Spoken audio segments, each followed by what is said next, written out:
It looks like Sony have a more affordable cinema camera on the way.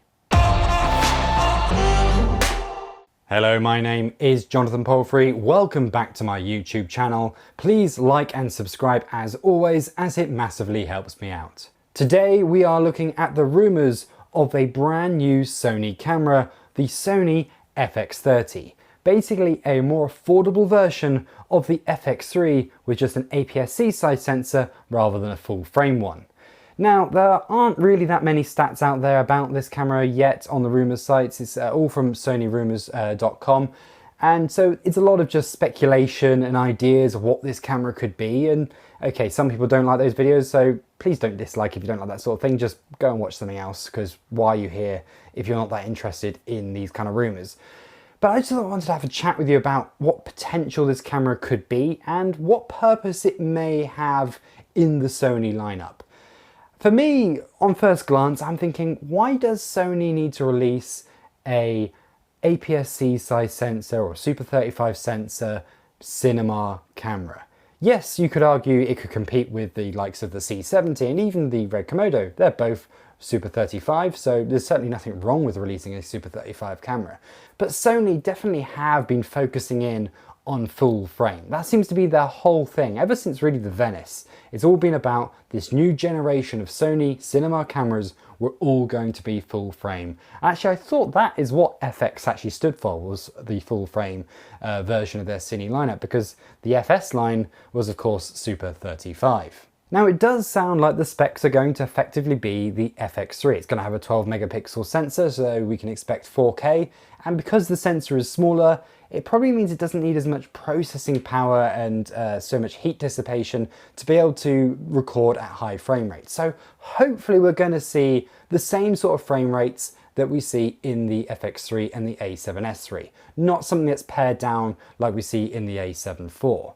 Now, price-wise, it's rumoured to be around $2,500, which, yes, it's great, it's a lot cheaper than FX3, but it does put it in that same bracket as, say, the Sony A7 IV. And, well, wouldn't you rather go for a full-frame camera that can take great photos and then just stick it in Super 35 mode to get the same look in 4K? Maybe for a lot of people, that would make much more sense. I think here with the FX30, Sony are really trying to compete with the likes of the Blackmagic Pocket 6K Pro and also cameras like the GH6, which I know are cheaper, but perhaps they think that the Sony brand, the features that Sony can bring, is enough reason for people to go for this Super 35 camera from them rather than the competition.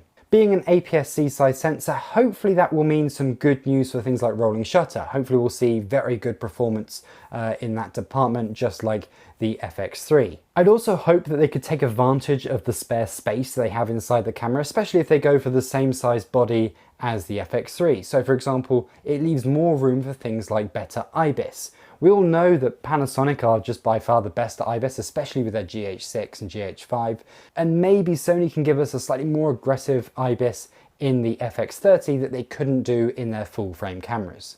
So although it may seem a bit confusing, why would you want a Super 35 sensor for the price of a full frame sensor camera like the A7 IV? There are some advantages. Presuming it has, you know, a cooler system or it has a fan in it like the FX3 does, this thing's going to be able to shoot for a lot longer than the A7 IV without any worries of overheating. And that could be a really big deal for the likes of people in event work or weddings or anything like that where they know they need to shoot for a long period of time. I think for most people, Super 35 is actually more than enough, especially in the event space where perhaps you need actually longer lenses, and the Super 35 sensor helps with that.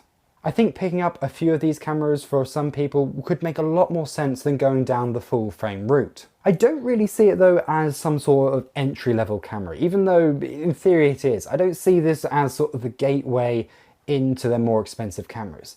I think it's an alternative option. It's all about what sensor size is going to work best for the type of work that you do.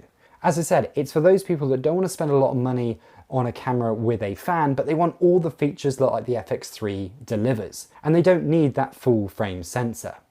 With Super 35, you're still going to get this nice shallow depth of field, it's still going to look great, but is going to be more manageable for things like events and weddings. Now, I do actually hope that Sony maybe push the barrier a bit further with this camera. Perhaps maybe give us even higher frame rates than what we see in the FX3.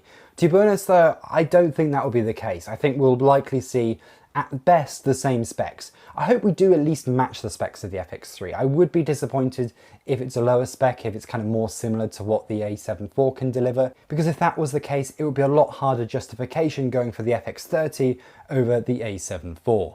My biggest concern really with APS-C size sensors and Super 35 sensors on any camera system for that matter is just the fact that there's just a lack of good lens options. Yes, we've had the amazing Sigma 18-35 on the EF mount system, and one of those on E-mount would be amazing. But really, outside of that, Super 35 lenses I've always felt have just been a bit lacking. They've not really given you the options that we should be seeing in this setup. I understand it, they want you to go to their full frame setups, they don't really want you to invest heavily in APS-C, but it'd just be nice to see some nice, really professional lenses for this sensor size. Most often just seem like they are secondary to their full frame equivalents. They don't have that fast of an aperture considering the smaller sensor.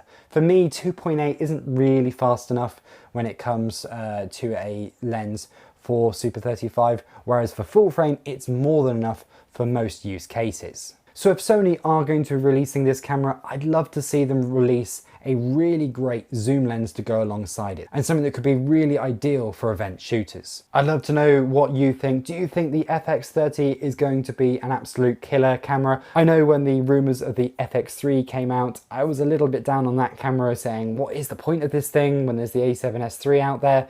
But in the end, we ended up buying one, and I have to say, I absolutely love the camera. So maybe it'll be the same with the FX30 as well.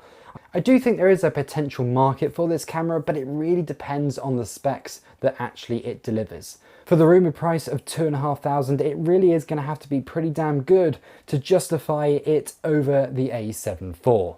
There were rumours of other Sony cameras coming out too, including the A7R5, but I don't think that is going to have any particularly amazing video features on there. Of course it will have a video mode, but we're not going to suddenly see a crazy resolution video camera. I think in reality that will probably be some sort of line skipped 4K image, and it's going to be really focused for photographers. Please like and subscribe because I've got plenty more videos on the way, including a full long-term review film about the Sony FX3, which has been, spoiler alert, an absolutely incredible camera in the time that we have owned it.